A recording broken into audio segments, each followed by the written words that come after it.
بسم اللہ الرحمن الرحیم۔ جب ایک اللہ کے ولی نے لڑکی سے زنا کر ڈالا۔ دوستو، بنی اسرائیل میں برسیسا نام کا ایک عبادت گزار تھا۔ اس وقت بنی اسرائیل میں اس جیسا کوئی عبادت گزار نہ تھا۔ اس نے ایک عبادت خانہ بنایا ہوا تھا اور اسی میں دن رات عبادت میں مست رہتا تھا۔ اسے لوگوں سے کوئی لینا دینا نہیں تھا، نہ تو وہ کسی کو ملتا تھا اور نہ ہی کسی کو پاس آنے جانے دیتا تھا۔ شیطان نے اسے گمراہ کرنے کا ارادہ کیا۔ برسیسا اپنے کمرے سے باہر ہی نہیں نکلتا تھا۔ وہ ایسا عبادت گزار تھا کہ اپنا وقت ہرگز ضائع نہیں کرتا تھا۔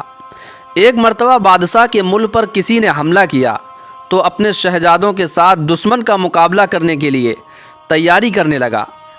اب بادشاہ سوچ میں پڑ گیا کہ اگر جنگ پر جائیں تو بیٹی کو کس کے پاس چھوڑ کر جائیں۔ کسی نے مشورہ دیا کہ کسی وزیر کے پاس چھوڑ جائیں اور کسی نے کوئی اور مشورہ دیا، لیکن بادشاہ نے سوچا کہ میں اپنی بیٹی کو برسیسا کے پاس چھوڑ جاؤں، یہ بہتر ہوگا۔ چنانچہ بادشاہ اپنے تینوں بیٹوں اور بیٹیوں کو لے کر برسیسا کے پاس پہنچ گیا اور کہنے لگا کہ ہم جنگ پر جا رہے ہیں، زندگی اور موت کا پتہ نہیں ہے، مجھے اس وقت سب سے زیادہ بھروسہ آپ پر ہے، لہٰذا میں چاہتا ہوں کہ یہ بچی آپ کے پاس ہی ٹھہر جائے۔ برسیسا کہنے لگا، توبہ توبہ، میں یہ کام کیسے کر سکتا ہوں کہ یہ اکیلی میرے پاس ٹھہرے؟ بادشاہ نے کہا، نہیں، کوئی ایسی بات نہیں ہے، بس آپ اجازت دے دیں، میں اس کے رہنے کے لیے آپ کے عبادت خانے کے سامنے ایک گھر بنوا دیتا ہوں، تو یہ اسی گھر میں ٹھہرے گی۔ برسیسا نے یہ سن کر کہا، چلو ٹھیک ہے۔ جب اس نے اجازت دے دی تو بادشاہ نے اس کے عبادت خانے کے سامنے ایک گھر بنوا دیا اور بچی کو وہاں چھوڑ کر جنگ پر روانہ ہو گیا۔ برسیسا کے دل میں بات آئی کہ میں اپنے لیے کھانا تو بناتا ہی ہوں، اگر بچی کا کھانا بھی میں ہی بنا دیا کروں تو اس میں کیا حرج ہے، کیونکہ وہ اکیلی ہے، پتہ نہیں اپنے لیے کھانا پکائے گی بھی یا نہیں پکائے گی۔ چنانچہ برسیسا کھانا بناتا اور آدھا کھانا خود کھا کر باقی آدھا کھانا اپنے عبادت خانے کے دروازے کے باہر رکھ دیتا اور اپنا دروازہ کھٹکھٹا دیتا۔ یہ اس لڑکی کے لیے اشارہ ہوتا کہ اپنا کھانا اٹھا لے۔ اس طرح وہ لڑکی کھانا اٹھا کر لے جاتی اور کھا لیتی۔ کئی مہینوں تک یہی معمول رہا۔ اس کے بعد شیطان نے اس کے دل میں یہ بات ڈالی کہ دیکھو، وہ لڑکی اکیلی رہتی ہے، تم کھانا پکا کر گھر کے دروازے کے باہر رکھ دیتے ہو اور لڑکی کو کھانا اٹھانے کے لیے گلی میں نکلنا پڑتا ہے۔ اگر کبھی کسی مرد نے دیکھ لیا تو اس کی عزت خراب کر دے گا، اس لیے بہتر ہے کہ کھانا بنا کر اس کے دروازے کے اندر رکھ دیا کرو تاکہ اس کو باہر نہ نکلنا پڑے۔ چنانچہ برسیسا نے کھانا بنا کر اس لڑکی کے گھر کے دروازے کے اندر رکھنا شروع کر دیا۔ وہ کھانا رکھ کر کنڈی کھٹکھٹا دیتا اور لڑکی کھانا اٹھا لیتی۔ یہی سلسلہ چلتا رہا۔ جب کچھ اور مہینے اس طرح گزر گئے تو شیطان نے اس کے دل میں ڈالا کہ تم تو عبادت میں لگے ہوتے ہو، یہ لڑکی اکیلی ہے، ایسا نہ ہو کہ تنہائی کی وجہ سے اور زیادہ بیمار ہو جائے، اس لیے بہتر ہے کہ اس کو کچھ نصیحت کر دیا کرو تاکہ وہ بھی عبادت گزار بن جائے اور اس کا وقت ضائع نہ ہو۔ یہ خیال دل میں آتے ہی اس نے کہا، ہاں، یہ بات تو بہت اچھی ہے، لیکن اس کی کیا ترتیب ہونی چاہیے؟ شیطان نے اس بات کا جواب بھی اس کے دل میں ڈالا کہ لڑکی کو کہہ دو کہ وہ اپنے گھر کی چھت پر آ جایا کرے اور تم بھی اپنے گھر کی چھت پر بیٹھ جایا کرو اور اسے باز و نصیحت کیا کرو۔ چنانچہ برسیسا نے اس ترتیب سے بیان نصیحت کرنا شروع کر دی۔ اس کے بیان کا اس پر بڑا اثر ہوا۔ اس نے نمازیں پڑھنی شروع کر دیں، وظیفے کرنے شروع کر دیے۔ جب شیطان نے برسیسا کے دل میں بات ڈالی کہ دیکھ، تیری نصیحت کا لڑکی پر کتنا اثر ہوا، ایسی نصیحت تمہیں ہر روز کرنی چاہیے۔ چنانچہ برسیسا نے روزانہ نصیحت کرنا شروع کر دی۔ اسی طرح جب کرتے کرتے کچھ وقت گزر گیا تو شیطان نے پھر برسیسا کے دل میں یہ بات ڈالی کہ تم اپنے گھر کی چھت پر بیٹھتے ہو اور لڑکی اپنے گھر کی چھت پر بیٹھتی ہے، راستے میں گزرنے والے کیا سوچیں گے کہ یہ کون لوگ باتیں کر رہے ہیں؟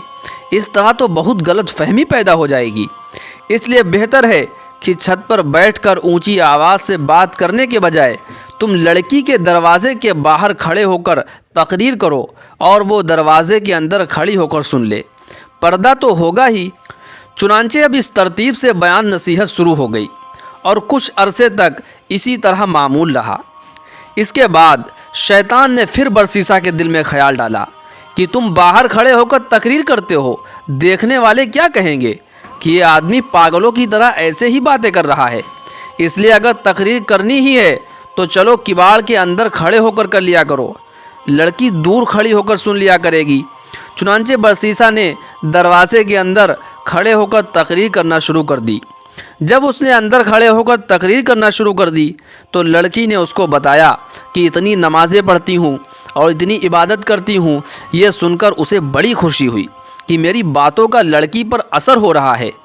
अब मैं अकेला ही इबादत नहीं कर रहा बल्कि ये भी इबादत कर रही होती है। कई दिन तक यही सिलसिला चलता रहा।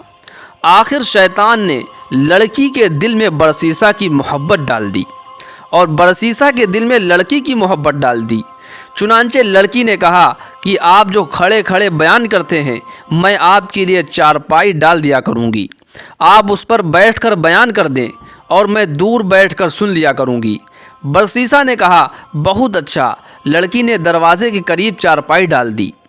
बरसीसा उस पर बैठकर नसीहत करता रहा और लड़की दूर बैठकर सुनती रही। इसी दौरान शैतान ने बरसीसा के दिल में लड़की के लिए शफ़क़त और हमदर्दी पैदा कर दी। कुछ दिन गुजरे तो शैतान ने बरसीसा के दिल में ये बात डाली कि नसीहत तो लड़की को सुनानी होती है, तुम्हें दूर बैठने की वजह से ऊंचा बोलना पड़ता है, गली से गुजरने वाले लोग भी सुनते हैं। कितना अच्छा हो कि ये चारपाई ज़रा आगे करके रख दिया करो, दोनों हल्की आवाज़ में बातचीत कर लिया करो। चुनांचे बरसीसा की चारपाई लड़की की चारपाई के करीब हो गई और बयान और नसीहत का सिलसिला जारी रहा। कुछ अरसा इसी तरह गुजरा तो शैतान ने लड़की को सजाकर बरसीसा के सामने पेश करना शुरू कर दिया और उस लड़की के हुस्न जमाल का दीवाना हो गया। अब शैतान ने बरसीसा के दिल में जवानी के ख्यालात डालना शुरू कर दिए, यहाँ तक कि बरसीसा का दिल इबादत खाने से उचाट हो गया और उसका ज़्यादा वक्त लड़की से बात करने में गुजर जाता।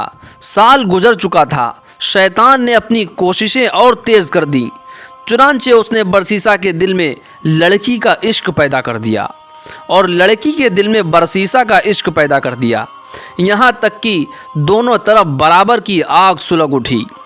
अब बरसीसा जिस वक्त नसीहत करता तो सारा वक्त उसकी निगाहें शहजादी के चेहरे पर जमी रहती। शैतान लड़की को नाजो अंदाज सिखाता, यहाँ तक कि बरसीसा ने अलग चारपाई पर बैठने के बजाय लड़की के साथ ही चारपाई पर बैठना शुरू कर दिया। अब बरसीसा की निगाहें जब शहजादी के चेहरे पर पड़ी तो उसने उसे सरापा हुस्न जमाल और नज़रों को जज्ब करने वाली पाया। चुनांचे बरसीसा अपने जज्बात पर काबू न रख सका और उसने शहजादी की तरफ हाथ बढ़ाया। शहजादी ने मुस्कुराकर उसकी हौसला अफजाई की, यहाँ तक कि बरसीसा जिना कर बैठा। जब दोनों के दरमियान से हया की दीवार हट गई और जिना कर लिया तो वो आपस में मियाँ बीबी की तरह रहने लगे। इस दौरान शहजादी को हमल ठहर गया। एक वो दिन भी आया जब उस शहजादी ने बच्चे को जन्म दिया। जब बच्चे को दूध पिलाते काफ़ी अरसा गुजर गया तो शैतान ने बरसीसा के दिल में ये ख्याल डाला कि अब तो 1.5-2 साल गुजर गए हैं, बादशाह और दूसरे लोग भी जंग में वापस आने वाले हैं, शहजादी तो उनको सारा माजरा सुना देगी, इसलिए तुम इसका बेटा किसी बहाने से कत्ल कर दो ताकि गुनाह का सबूत ना रहे। चुनांचे एक दफ़ा शहजादी सोई हुई थी तो बरसीसा ने उसके बच्चे को उठाया और कत्ल करके घर के सहन में दबा दिया। माँ तो माँ ही होती है। जब वो उठी तो उसने देखा मेरा बेटा किधर है, और बरसीसा ने कहा मुझे तो कोई खबर नहीं। माँ ने इधर उधर देखा तो बेटे का कहीं सुराग नहीं मिला। चुनांचे वह उससे खफा होने लगी तो शैतान ने बरसीसा के दिल में ये बात डाली कि ये माँ है, ये अपने बच्चे को हरगिज़ नहीं भूलेगी। पहले तो नामालूम बताती या ना बताती, अब तो ज़रूर बता देगी। लिहाजा अब एक ही इलाज बाकी है कि लड़की को भी कत्ल कर दो ताकि ना रहे बांस न बजे बांसुरी। जब बादशाह आकर पूछेगा तो बता देना कि लड़की बीमार हुई और मर गई थी। जैसे ही उसके दिल में यह बात आई तो कहने लगा बिल्कुल ठीक है। चुनांचे उसने लड़की को भी कत्ल कर दिया, लड़के के साथ ही सहन में दफन कर दिया। उसके बाद वो अपनी इबादत में मशगूल हो गया। कुछ महीनों के बाद बादशाह वापस आ गया। उसने बेटों को भेजा कि जाओ अपनी बहन को ले आओ। वो बरसीसा के पास आए और कहने लगे कि हमारी बहन आपके पास थी, हम उसे लेने आए हैं। बरसीसा उनकी बात सुनकर रो पड़ा और कहने लगा कि आपकी बहन बहुत अच्छी थी, बड़ी नेक थी और ऐसी ऐसी इबादत करती थी, लेकिन वो अल्लाह को प्यारी हो गई। ये शहर में उसकी कब्र है। भाइयों ने जब ये सुना तो वो रो धोकर वापस चले गए। घर जाकर जब रात को सोए तो ख्वाब में शैतान तीनों भाइयों के पास गया और बरसीसा का सारा पर्दा फाश कर दिया। तीनों भाई जब सुबह उठे तो एक ने कहा मैंने ये ख्वाब देखा है, दूसरे ने कहा कि मैंने भी यही ख्वाब देखा है, तीसरे ने कहा मैंने भी यही ख्वाब देखा है। वो आपस में कहने लगे कि ये अजीब इत्तेफाक है कि सबको एक जैसा ख्वाब आया है। सबसे छोटे भाई ने कहा ये इत्तेफाक की बात नहीं, बल्कि मैं तो जाकर इसकी तहकीक करूँगा। चुनांचे छोटा भाई गुस्से में आकर चल पड़ा। उसे देखकर बाकी भाई भी उसके साथ हो लिए। उन्होंने जाकर जब ज़मीन को खोदा तो उन्हें उसमें अपनी बहन की हड्डियां मिल गईं और साथ ही छोटे से बच्चे की हड्डियों का ढांचा भी मिल गया। जब सबूत मिल गया तो उन्होंने बरसीसा को गिरफ्तार कर लिया।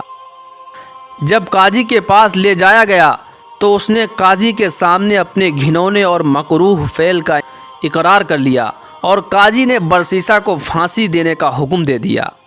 जब बरसीसा को फांसी के तख्ते पर लाया गया तो उसके गले में फंदा डाला गया और फंदे को खींचने का वक्त आया तो फंदा खींचने से ठीक 2-4 लम्हे पहले शैतान उसके पास इबादत गुजार आदमी की शक्ल में आया।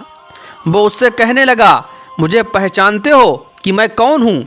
बरसीसा ने कहा हाँ मैं तुम्हें पहचानता हूँ, तुम वही इबादत गुजार आदमी हो जिसने मुझे दम करना सिखाया था। शैतान ने कहा सुनो, वो दम भी आपको मैंने बताया, लड़की को भी अपना असर डालकर बीमार किया, फिर उसे कत्ल भी मैंने ही तुझसे करवाया था, और अगर अब तू बचना चाहे तो मैं ही तुझे बचा सकता हूँ। बरसीसा ने कहा अब तुम मुझे कैसे बचा सकते हो? शैतान कहने लगा तुम मेरी एक बात मान लो, मैं तुम्हारा ये काम कर देता हूँ। बरसीसा ने कहा मैं आपकी कौन सी बात मानूँ? शैतान ने कहा बस ये कह दो कि खुदा नहीं है। बरसीसा के हवास ख़राब हो चुके थे। उसने सोचा चलो मैं एक दफ़ा कह देता हूँ, फिर फांसी से बचने के बाद दोबारा इकरार कर लूँगा। चुनांचे उसने कह दिया खुदा मौजूद नहीं है। ऐन उसी वक्त खींचने वाले ने रस्सा खींच दिया और यूं इस इबादत गुजार की कुफ्र पर मौत हो गई। दोस्तों, शैतान हम सब का खुला हुआ दुश्मन है, इसलिए वो हर वक्त अल्लाह के बंदों को हर तरह से बहकाता रहता है। इसलिए हम सब अल्लाह रब्बुल इज़्ज़त से दुआ भी करें, अल्लाह रब्बुल इज़्ज़त हम सब को शैतान मरदूद से हिफाजत फरमाए। दोस्तों, वीडियो अच्छा लगा है तो लाइक और शेयर ज़रूर कर दें। इसी तरह के इस्लामिक वीडियोज़ के लिए हमारे चैनल को ज़रूर सब्सक्राइब कर लें। अस्सलामु अलैकुम।